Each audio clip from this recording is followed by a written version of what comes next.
Hello. سلام. For today's talk about Jesus, we are in Matthew chapter 15. قراره یک ویدئوی دیگه در رابطه با زندگی عیسی رو داشته باشیم و در انجیل متی باب 15 هستیم، صفحه 1274.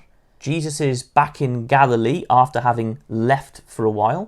عیسی بعد از یک مدتی که تنها بود الان برگشته دوباره به جلیل. And now he has a confrontation with the Pharisees, part of the group of religious leaders. و الان قراره با فریسی ها، یک گروهی از آدم های مذهبی اونجا مکالماتی داشته باشه. So let's get straight into it. بیایم بریم و با هم آیاتش رو شروع کنیم بخوندن. Verses 1 and 2. آیات 1 و 2 باب 15. سپس گروهی از فریسیان و علمای دین از اورشلیم نزد عیسی آمدند و گفتند چرا شاگردان تو سنت مشایخ را زیر پا می‌گذارند؟ آنها دستهای خود را پیش از غذا خوردن نمی‌شویند. So some important Pharisees and people like mullahs come from Jerusalem to see Jesus. پس یه سری از فریسی‌های مهم، آدمای مهم مثل علمای دینی میان به سمت از اورشلیم میان پیش عیسی تا عیسی رو ببینن.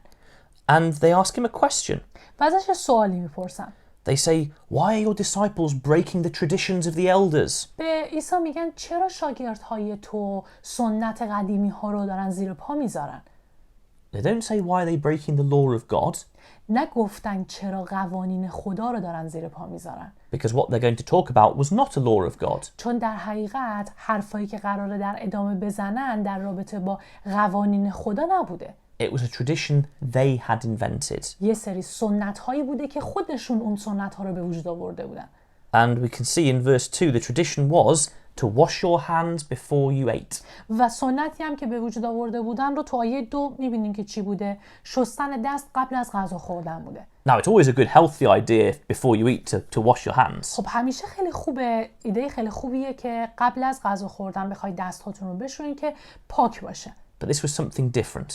و تمیز باشه. ولی این چیزی که اینجا داره گفته میشه چیز متفاوته. This was a ceremonial washing like ablutions for a mosque.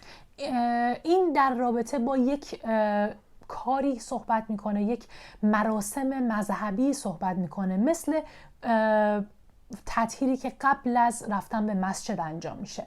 And they had a very specific ceremonial way of washing their hands. مثل همون راه وضو گرفتن و تطهیر قبل از مسجد و اونها هم یک مراسم خیلی خاص برای شستن دستاشون داشتن.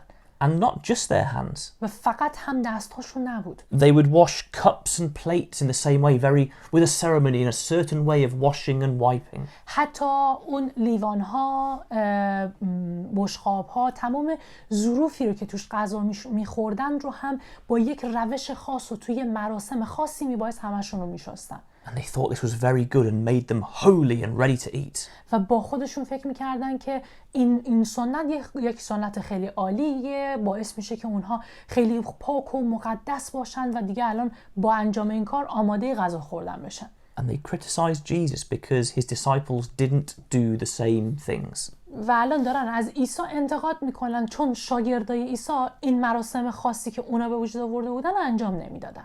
Now we'll see now just how bad and evil they were. الان با هم در ادامه میبینیم که چقدر این آدم‌های بد و شریری بودن. So let's read verses 3 and 4. آیات 3 و 4 رو میخونیم. او در پاسخ گفت و شما چرا برای حفظ سنت خیش حکم خدا را زیر پا میگذارید؟ زیرا خدا فرموده است پدر و مادر خود را گرامی دار و نیز هر که پدر یا مادر خود را ناسزا گوید البته باید کشته شود. You can almost imagine Jesus looking at them like this. میتونید تصور کنید که عیسی الان چجوری داره بهشون نگاه میکنه، این حرفو بهشون میزنه. Because look what he says. ببینید چی بهشون میگه. He says, you actually by your traditions break the law of God. بهشون میگه که شما در حقیقت با سنتی که به وجود آوردین دارین قانون خدا رو زیر پا میذارید. And he gives the example of the law of honoring your mother and father. و بعد براشون یه مثال میزنه، یکی از قوانینی که تو شریعت عهد عتیق بوده رو که در رابطه با احترام گذاشتن با پدر و مادر بوده رو بهشون میگه. It was a holy and important command from God to honor and love your mother and father. این این یک فرمان خیلی مقدس و مهم از طرف خدا بوده به اونها و میگفته که باید به پدر و مادر خودت احترام بگذاری. To respect them, to look after them when they got old. باید بهشون احترام بذاری و وقتی که پیر شدن ازشون مراقبت کنی. Because by doing this you showed your thankfulness to them and to your Father in heaven, God. چون با این احترامی که به پدر و مادرت میذاری داری شکرگزاری میکنی در حقیقت ازشون و همینطور از خدایی که در عرش هست شکرگزاری میکنی. But the Pharisees didn't do this. ولی فریسی ها این کارو نمیکردن. And they didn't do this because of a tradition they had created. و این کارو به خاطر سنتی که خودشون به وجود آورده بودن انجام نمیدادن. And it's in verses 5 and 6. که تو آیات 5 و 6 میخونیم در موردش. اما شما میگویید اگر کسی به پدر یا مادرش بگوید هر کمکی که ممکن بود از من دریافت کنید وقف خداست، در این صورت دیگر بر او واجب نیست این گونه پدر خود را گرامی دارد. این چنین شما برای حفظ سنت خیش کلام خدا را باطل می‌شمارید. So, they had a tradition which went like this. پس اونها این سنت رو داشتن که الان توضیح میدیم. They could say about the money which might have been used to help their mother and father, no, this is devoted to God. در رابطه با پولی که میتونستن برای کمک به پدر و مادرشون اون پول رو خرج کنن، میتونستن بگن که نه این پول وقف خداست و باید برای خدا خرج بشه. And once they'd done that and said this money is for God, they couldn't use it for their mother and father. و وقتی که پولی رو میگفتن وقف خدا شده رو دیگه اون پول رو نمیتونستن برای پدر مادرشون خرج کنن حتی اگر اون نیاز داشته باشن. Now even that by itself you can see is stupid and ignores God's command. حتی به خودی خود هم بخوایم این قانونی که ساخته بودن رو نگاه کنیم می‌بینیم که چه قانون احمقانه‌ای بود و داشته با این قانون قوانین خدا رو زیر پا می‌ذاشتن. God didn't say devote this money to me. He said honor your mother and father. خدا هیچ وقت بهشون نگفته بود که این پول رو برای من وقف کن، بلکه گفت به پدر و مادرت احترام بگذار. But that wasn't the worst of it. ولی این بدترین کاری که اونها کرده بودن نبود. The money they'd devoted to God, they could still use for themselves. بدترش اینجا بود که اون پولی که برای خدا وقف می‌کردن رو میتونستن از اون پول برای خودشون استفاده کنن. They just couldn't use it for their mother and father. فقط اون پول رو برای پدر مادرشون نمیتونستن استفاده کنن. So at best it was ignoring God's command because of a tradition they'd created. پس به خاطر اون سنتی که خودشون به وجود آورده بودن قوانین خدا رو زیر پا میذاشتن. And at its worst, it was a trick so they could just keep the money and not have to spend it on their mum and dad. و بدتر از همه هم این که اون پول رو برای خودشون میتونستن نگه دارن، پولی که وقف خدا میکردن، ولی برای پدر و مادرشون نمیتونستن خرج کنن.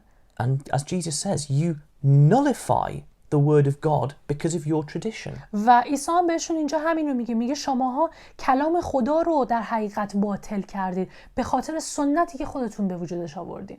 And so you can see how stupid it is to criticize Jesus' disciples because they didn't wash their hands. پس میبینیم که چقدر کاری که اینها داشتن انجام میدادن و از عیسی انتقاد میکردن به خاطر اینکه شاگردای عیسی دستشون قبل غذا نشسته بودن، چقدر این انتقادشون احمقانه بوده. And now Jesus really criticizes the Pharisees. الان عیسی از اینجا به بعد میخواد واقعا خود فریسی ها رو ازشون انتقاد کنه. Verses 7 to 9. حالا آیات 7 تا 9 رو میخونیم. ای ریاکاران، اشعیا درباره شما چه خوب پیشگویی کرد، آنگاه که گفت این قوم با لبهای خود مرا حرمت می‌دارند اما دلشان از من دور است. آنان بیهوده مرا عبادت می‌کنند و تعلیمشان چیزی جز فرایض بشری نیست. So you can hear the anger in Jesus' words here. پس با توجه به حرفایی که عیسی اینجا زده متوجه میشیم که عصبانی هستند دستشون. He says, you hypocrites. بهشون میگه شما همتون ریاکار هستین. And then he quotes from the Old Testament prophecy of Isaiah and says, Isaiah was right when he spoke about you. و بعد میاد آیه ای رو از عهد عتیق از کلام اشعیا که پیشگویی کرده بوده اینجا نقل میکنه و میگه که اشعیا حق داشت وقتی این کلام رو در رابطه با شما داشت میگفت. در حقیقت این در رابطه با شما و رفتار شماست. And he gives the quote from Isaiah. و بعد اون آیه رو از کلام اشعیا نقل میکنه. And the quote from Isaiah is criticizing people who with their lips honor God but in their hearts they don't. و توی اون آیه‌ای که از اشعیا نقل میکنه درباره این میگه که در رابطه با کسانی میگه که با لب‌ها و کلامشون خدا رو حرمت میذارن ولی توی عمل این کار رو نمیکنن و توی دلشون خدا رو ندارن. He says these sorts of people, they worship me in vain. و میگه اینجور آدما دارن بیهوده من رو عبادت میکنن. They don't really follow God's commands. Their teachings are just human rules. در حقیقت قوانین خدا رو دنبال نمیکنن بلکه دارن قوانین رو که انسان‌ها خلقش کردن و به وجودش آوردن رو دارن تعلیم میدن به دیگران. Now this is interesting. که این جالبه. This is not the first time Jesus has this same sort of argument with the Pharisees. جالبه که این اولین بار نیست عیسی داره در مورد همینجور چیزا با فریسی‌ها بحث میکنه. And later on he gets even more angry and critical of them. و حتی جلوتر بعدها باز هم عیسی باهاشون بحث میکنه و حتی بیشتر عصبانی از دستشون و بیشتر ازشون انتقاد میکنه. And it's interesting because the whole point of this series is getting to know our Lord better. خیلی مهمه این قضیه چون که هدف اصلی این سری مجموعه از ویدیوها در رابطه با اینه که بخوایم عیسی مسیح رو بیشتر بشناسیم و درکش کنیم. And here we can see what makes him angry. و اینجا تو این ویدیو متوجه میشیم که چیه که باعث میشه عیسی عصبانی بشه. And what makes him angry is people faking serving God. چیزی که باعث عصبانیت عیسی میشه اینه که ببینه آدم‌ها به دروغ به خدا دارن خدمت میکنن. People who will say lots of good things. I love God. Oh, thank you. I'm worshipping God. آدمایی که به حرف چیزای خوبی میگن و به حرف میگن من ایمان دارم خدا رو میپرستم و خدا رو اینطور پرستش میکنن. But in their hearts they don't really care and are probably doing lots of things against God's commands. ولی در قلباً به خدا ایمانی ندارن و در حقیقت کارهای زیادی تو زندگی انجام میدن که برخلاف قوانین خداست. Or people who are more interested in human traditions than God's commands. یا حتی آدم‌هایی که بیشتر به سنت‌هایی که انسان‌ها به وجود آوردن توجه میکنن تا اینکه بخوان متمرکز بشن بر قوانین خدا. These sorts of people make Jesus angry. چنین آدمایی هستن که باعث میشن عیسی عصبانی بشه. He hates anyone who pretends to follow God and says good things, but they don't really. They're faking and doing bad things. عیسی متنفر از آدم‌هایی که ادعا میکنن ایمان دارن، تو حرف چیزهای خوب به زبون میارن ولی تو عمل برعکس عمل میکنن و اصلا ایمانشون رو نشون نمیدن. Let's make sure we're not anything like people like that. بیاین ما مطمئن بشیم که ما مثل اون آدم‌ها نیستیم. Now let's read verses 10 and 11. حالا آیات 10 و 11 رو میخونیم. سپس آن جماعت را نزد خود فرا خواند و گفت گوش فرا دهید و بفهمید. نه آنچه به دهان آدمی داخل می شود او را نجس می سازد بلکه آنچه از دهان او بیرون می آید آن است که آدمی را نجس می سازد. And so Jesus gives an interesting expression. پس اینجا عیسی میاد از یه عبارت جالب استفاده میکنه. He says something that goes into your mouth doesn't defile you. It's what comes out of your mouth that defiles you. میگه که اون چیزی که شما میخورید و وارد دهانتون میشه باعث ناپاکی شما نمیشه بلکه چیزی که از دهانتون بیرون میاد شما رو ناپاک میکنه. We'll see what he means by that in a second. حالا جلوتر متوجه میشیم منظور عیسی از این حرف چی بوده. But look at verse 12. آیه 12 رو فعلا ببینیم. آنگاه شاگردان نزدش آمدند و گفتند آیا میدانی که این سخن تو فریسیان را ناپسند آمده است؟ So the disciples are quite shocked. پس شاگردای عیسی شوکه شدن از این حرف عیسی. And they say to him, don't you realize you offended the Pharisees when you said this? و به عیسی میگن که میدونی که وقتی این حرف رو زدی به فریسی ها برخورد و اونها از این حرف تو خوششون نیومده. And Jesus doesn't care. ولی عیسی اهمیتی نمیده. Let's see what Jesus says in verses 13 and 14. ببینیم عیسی تو آیات 13 و 14 چی کار میکنه. عیسی پاسخ داد هر نهالی که پدر آسمانی من نکاشته باشد ریشه‌کن خواهد شد. آنها را به حال خود واگذارید. آنها راهنمایانی کورند، هرگاه کوری عصاکش کور دیگر شود هر دو در چاه خواهند افتاد. Very severe language from Jesus. خیلی عیسی داره اینجا رک میگه و شنیدن این کلام واقعا سخته. He says, leave them. بهشون میگه که اینها رو ولشون کنید. If my father hasn't planted them, they'll be ripped out of the ground. بهشون میگه که اگر پدر من اینها رو نکاشته باشه، اینها بخوان نخوان از زمین کنده میشن و از بین میرن. He says they're blind guides. They're not fit to guide the people. اونها و بهشون میگه اینها یه سری راهنماهای کور هستن. اینها اصلا مناسب و متناسب با این نیستن که بخوان مردم رو هدایت کنن. Don't have anything to do with following them or you'll both fall. و بهشون میگه که شماها کاری به کار اونها نداشته باشین و اونها رو دنبال نکنید وگرنه شما هم به بیراهه میرید. It's very strange to see Jesus being so dismissive of people. خیلی عجیبه که عیسی رو داریم اینطور میبینیم که چطور داره مردم رو اینطور رد میکنه و نادیده میگیرتشون. He's a man of love and patience and kindness. عیسی یک مرد پر از محبت و صبر و مهربانیه. But those who say they follow God but they're just pretending, he dismisses them. ولی آدم هایی که فقط ادعای ایمان میکنن و ادعا میکنن خدا رو دارن دنبال میکنن ولی در حقیقت این کار نمیکنن، عیسی اونها رو به راحتی میذاره کنار. What a terrible thing it would be to be just dismissed by Christ. چقدر واقعا وحشت آوره که بخوای جوری زندگی کنی که عیسی شما رو کنار بگذاره. And now we return to that parable about things coming in and going out of the mouth. حالا از اینجا به بعد برمیگردیم به همون مسئله که عیسی گفت در رابطه با چیزی که وارد دهان میشه و چیزی که از دهان بیرون میاد. Verses 15 and 16. آیه 15 و 16 رو میخونیم. پتروس گفت این مثل را برای ما شرح بده. عیسی پاسخ داد آیا شما نیز هنوز درک نمی کنید؟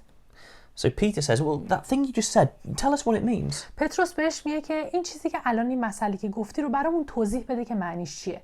And before Jesus explains, he asks Peter a question. و قبل از اینکه عیسی بخواد معنای اون مثل رو بهشون بگه، از پتروس سوالی میپرسه.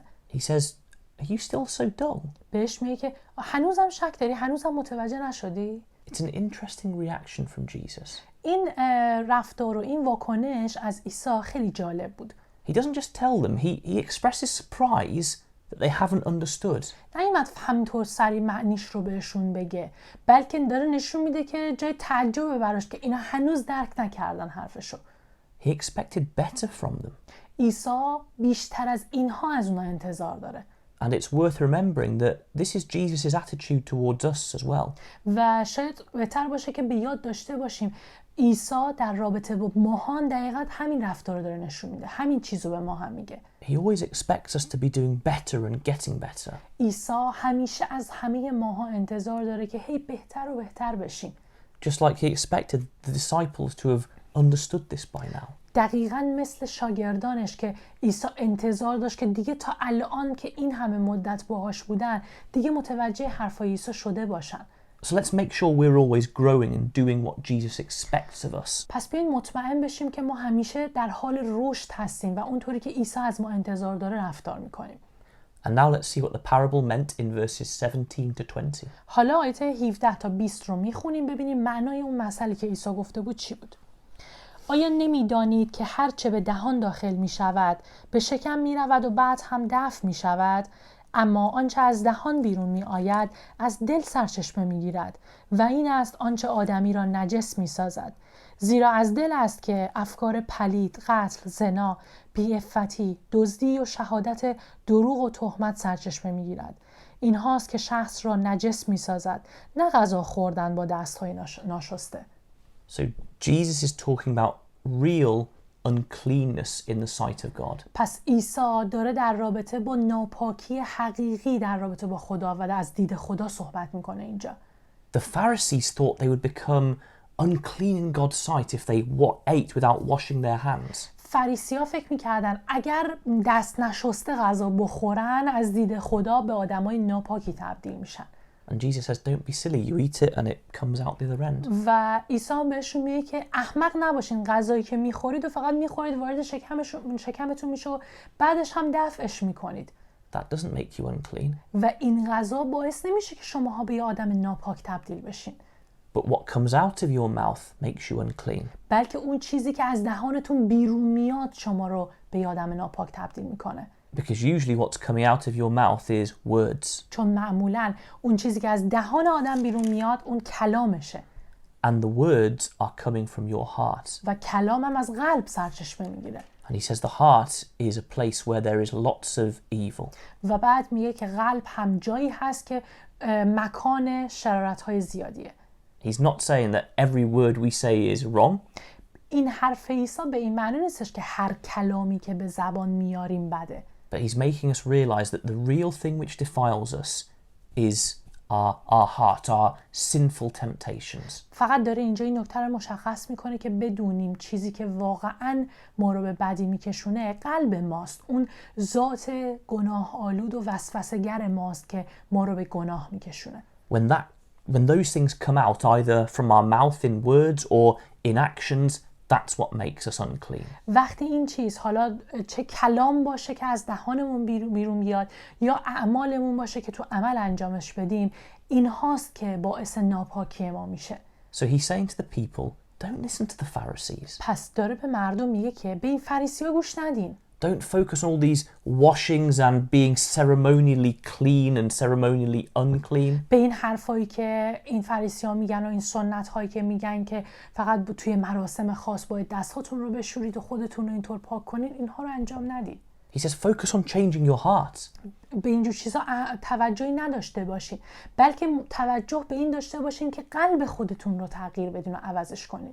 Focus on making your words and your actions better. بر کلامتون، بر اعمالتون تمرکز کنید که حرفاتون رو و اعمالتون رو بهتر کنید. That's what you should really be doing. بلکه و واقعاً باید بر چنین چیزی تمرکز کنید.